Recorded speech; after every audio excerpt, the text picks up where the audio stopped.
Saya ingin bawa satu kisah. Ini dimuat oleh para ulama dalam kitab nama. Satu masa ada seorang orang saleh, dia ni tinggal di sebelah Farsi sana. Bahasa lama Farsi, bahasa sekarang Iran. Dia pergi Mekah.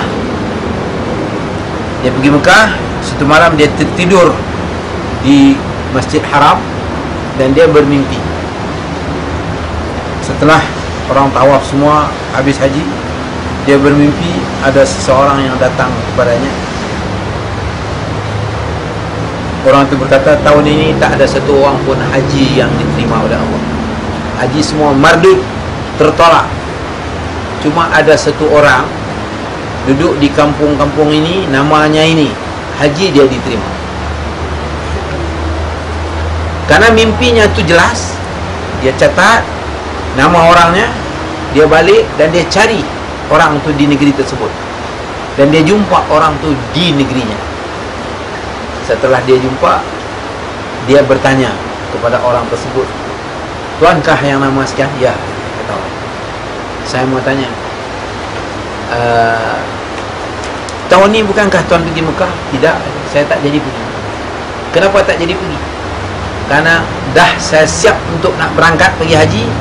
Ada tetangga saya yang saya baru tahu dia itu sangat-sangat darurat, miskin, yang perlu saya bantu. Saya batal niat saya untuk pergi haji, saya bantu tetangga.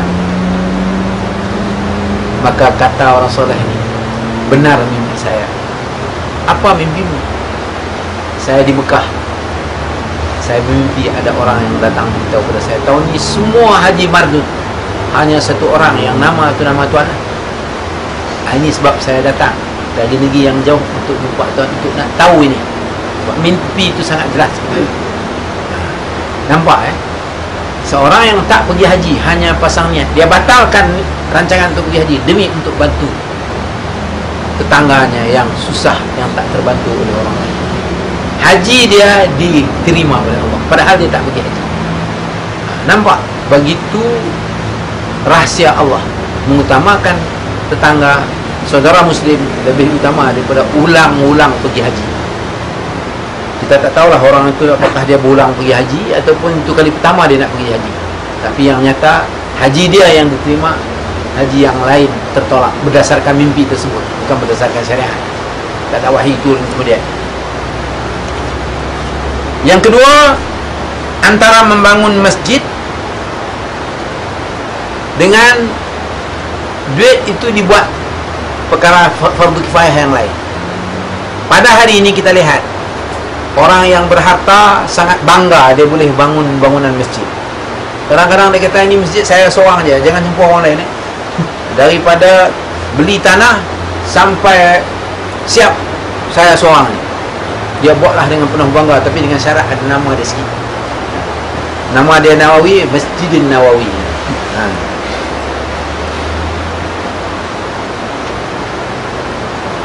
Padahal di tengah masyarakat muslim sekarang, kita lihat kenyataannya, berapa banyak anak-anak muslim yang perlu beasiswa untuk dia belajar agama atau dia belajar fardu kifayah. Misalnya di tengah masyarakat Islam, berubat bagi orang sakit sangat utama. Kita perlu banyak doktor, tapi doktor muslim masih sikit. Masih banyak lagi doktor-doktor yang bukan Islam. Apakah doktor ni boleh bagi fatwa melarang orang kalau dia sakit jangan puasa? Tak boleh, sebab dia kafir. Kalau dia doktor muslim takwa, dia kata, Pak, buka puasa sebab ini sakit. Kita boleh terima sebab dia doktor yang soleh. Jadi lebih utama dia bagi beasiswa untuk kedoktoran, lebih utama dia bagi beasiswa untuk melahirkan engineer. Sebab jalan sekarang ni, jalan raya, banyak engineer tipu. Sebab itu dia makan batu-batu semua, kan? Daripada atas keluar satu jalan raya 500 juta, siap hanya 200 juta, pakat-pakat makan. Engineer pun tipu sama. Kita perlu lahirkan engineer yang bertakwa. Begitu juga yang pakar dalam bidang elektrik, elektrik ni, pembangkit tenaga elektrik. Kerosakan-kerosakan yang terpaksa bayar dengan pakar-pakar luar negeri. Kenapa kita tak latih orang kita? Semua ini perlu.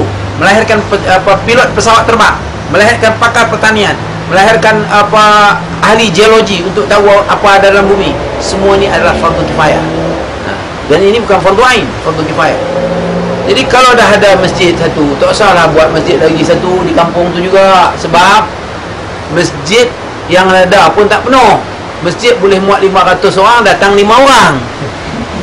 Tapi dia galak nak buat juga masjid, kononnya nak dapat tempat di sisi Allah Subhanahu Wa Taala di akhirat. Sebab ada hadis, barang siapa bina masjid nanti dia bina rumahnya di syurga. Ya, itu kalau tak ada masjid. Ini dah ada masjid, berubah kerajaan daripada Parti Berjaya kepada Parti PBS. PBS buat masjid pula, di sisi lain PBS buat kerajaan pula. Kacau bilau jadinya. Kenapa? Ini tak ada ilmu fiqh awlawiyat. Mana yang lebih utama? Akhirnya dia buat yang mana lebih mencuri, bukanlah mana yang lebih utama. Jadi kita hendaklah faham hakikat ini. Kalau soal masjid, masjid sudah ada, jangan buat 2 masjid di satu kampung. Petang ini saya ditelefon oleh Ustaz Ramli daripada Tenom. Dia kata ada sebuah masjid di kampung Tanah Merah di Keningau. Masjid itu nak dijadikan ma'had tahfiz Quran oleh Sairen Karno. Kenapa? Karena ada masjid baru dibuat sebelah itu. Ni masjid ada lagi. Masjid tu orang sembahyang pun tak penuh. Dia buat terbeluh sebuah masjid baru. Sairen Karno yang jadi wakil rakyat pun terkejut. Siapa buat masjid tu? Dia wakil rakyat pun tak tahu. Ada orang yang datang sendiri, keluarkan duit, buat sendiri. Padahal saya tahu di kampung itu masih banyak pelajar-pelajar yang tak ada duit untuk masuk universiti, yang tak ada duit untuk menyambung pelajaran di sekolah menengah. Mereka ngadu pada saya. Tiba-tiba buat masjid yang harga 500,000 juta. Ini gilaunya dia ni. Senang aja jawab keputusan ni. Kerana tak tahu mana yang lebih utama dalam amalan Islam. Lebih utama dia bagi beasiswa lah kat yang miskin-miskin ini, supaya bebas daripada kebodohan, keluar daripada kejahalan. Lahirkan seorang imam misalnya di situ, antar ke Azhar Mesir yang boleh hafal Quran, balik jadi imam di kampung Tanah Merah. Antar ke Azhar yang boleh jadi khatib, tak perlu minta khutbah di mana-mana. Kalau dia betul ada duit, kan? Beasiswa daripada peringkat awal sampai ke akhir. Lahir pula seorang ustazah yang boleh mengajar di kampung itu. Patutnya begitu. Ini buat masjid sebelah, pening kepala Sairen Karno. Akhirnya dia buat keputusan, kita buat tahfiz Quran lah di sini. Telefon saya minta go. Jadi jelaslah saudara-saudara, keputusan yang dibuat itu tidak mengutamakan yang utama, hanya mementingkan kepuasan dirinya saja. Ini contoh di depan mata kita. Kita lihatlah masjid-masjid di tempat kita, Masya Allah, masjid indah. Tapi bawa orang sembahyang subuh 5, 7 kan? Selain itu, antara memakai purdah tutup muka dengan buka purdah untuk pergi dakwah. Ini seorang perempuan katakanlah sangat cantik lah, kan? Jadi dia nak pakai purdah. Jadi kerana pakai purdah, bila dia nak pergi dakwah, orang lari. Maklum di kampung-kampung orang tengok ni hantu kongkom apa pula datang. Lari lah orang, kan? Orang tak senang. Walaupun dia pandai, walaupun dia bijak, tapi penampilan pertamanya itu sudah reject orang. Waktu itu nak pakai purdah kah? Nak buka purdah, pakai tudung biasa saja pergi dakwah. Oh tak, dia pertahan juga purdahnya. Ini Allah Ta'ala suruh, kata dia. Yalah, suruh tu bukan suruh wajib, suruh sunat saja. Jadi kalau orang ini mengutamakan yang lebih utama, dia akan buka purdahnya dan dia pergi berdakwah. Sebab seorang yang memeluk agama Islam, di tapak tangannya lebih besar daripada dunia dan isinya. Kalau terhalang dengan purdah, dia pun diusir daripada kampung itu, rugi dia. Ini keutamaan-keutamaan yang kita perlu fikirkan. Banyak juga yang bahlul jenis ini. Tahan purdah, lama-lama bila dah kerajaan haramkan, dia pun buka purdah, dogyang balik. Macam yang berlaku di Arkam dulu. Ada setengah-setengah orang baru berhenti daripada jadi pelacur, datang ke Arkam pakai purdah. Saya kata, jangan kau pakai purdah, kau mengaji fiqh dulu. Tapi degil juga. Ada pula ustazah baru suruh dia pakai purdah dulu, dia ni cantik sangat, nanti tergoda pula lah suami-suami kita. Lama-lama bila Arkam haram, dia dogyang balik, jadi pelacur balik. Kacau bilau.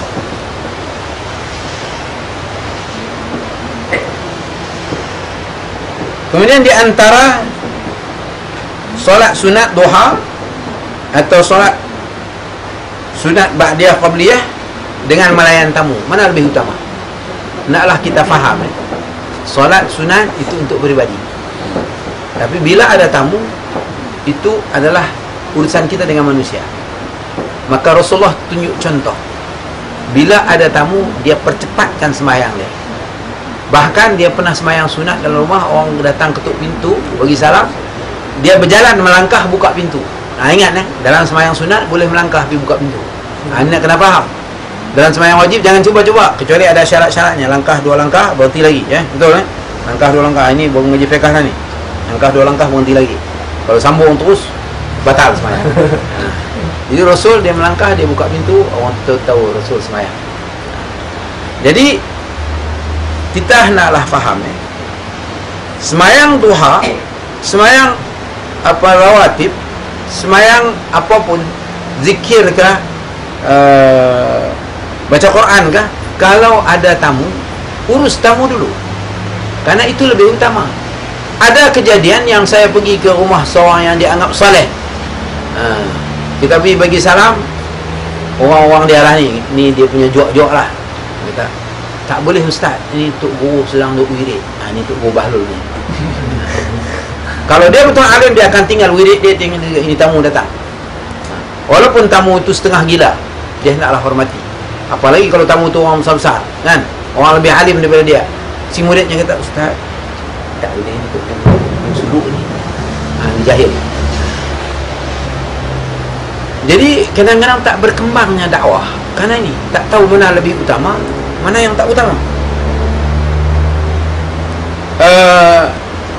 Rasulullah sendiri dalam hal seumpama ini dia sangat jaga. Sebab itu semua orang memuji dia. Jadi tetamu tak pernah rasa kecewa kalau dia nak pergi ke tempat Rasulullah, nak bercakap, Rasulullah sedang sembahyang pun dia percepatkan, sebab itu sunat saja, bukan wajib, kecuali yang wajib.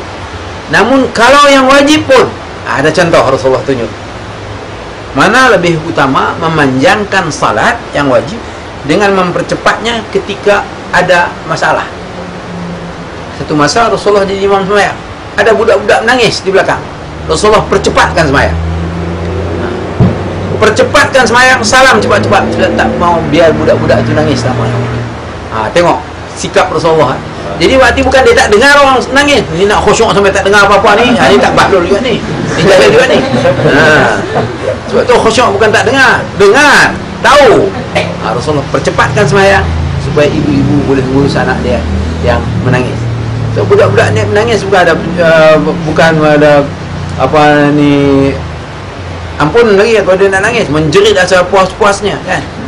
Jadi maknya gelisah sembahyang tak khusyuk, Rasulullah percepatkan sembahyang. Ini keindahan Islam yang ditinggalkan oleh Rasulullah. Ini menunjukkan Rasulullah mengutamakan manusia bila berhadapan dengan permasalahan manusia. Kemudian antara beri hutang dan beri sedekah, mana lebih utama?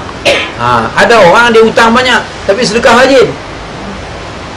Sebenarnya antara beri hutang dan bayar hutang, lebih utama beri hutang dan bayar hutang. Misalnya orang datang nak berhutang, kita tahu dia susah, kalau dia minta pun kita akan bagi, tapi dia kata saya nak berhutang, bagi pada dia hutang, sebab kita akan dapat pahala lebih banyak daripada bagi sedekah. Beri orang hutang pahala lebih banyak daripada orang sedekah. Itu nak kena faham. Setengah orang tak mau bagi hutang, tapi kalau dia minta tangguh lambat bayar, kita bagi tangguh pada dia, dapat pahala pula kita di sisi Allah Subhanahu Wa Taala. Nampak? Ini keindahan Islam. Dan meminta hutang itu bukan hina, tapi hutang pada bahan-bahan pokok lah. Bukan hutang nak beli gincu, bukan hutang nak beli bedak, bukan itu. Misalnya dia hutang nak beli beras, nak beli minyak, nak bayar elektrik rumah tak terbayar, itu boleh. Jadi kalau ada orang berdepan dengan kita, dia minta hutang, saya nak berhutang lah, saya perlu untuk selesaikan masalah anak nak sekolah, bagi hutang pada dia. Kalau nanti 3 bulan, dia janji 3 bulan dia datang, tak, saya tak mampu bayar, pakcik saya tak mampu bayar, bagi tangguh pada dia.